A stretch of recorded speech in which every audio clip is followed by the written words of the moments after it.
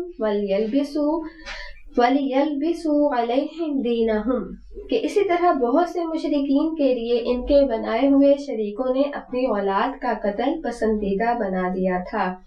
تاکہ انہیں ہلاکت میں مبتلا کریں اور ان کے دین کو ان کے لیے مشتبہ بنا دیں۔ ناظرین، یہاں دیکھیے کہ شریکوں سے مراد بت اور دیوتا نہیں ہیں، بلکہ یہاں ان سے مراد وہ پیشوا، وہ رہنما ہے کہ جو ان کو غلط اور جھوٹے راستوں پر چلا کر، گمراہ کن راستوں پر چلا کر ان سے ان کی اولادوں کا قتل تک کروا دیتے تھے۔ اب یہ قتل خواہ پیدائش سے پہلے کا قتل ہو یا پھر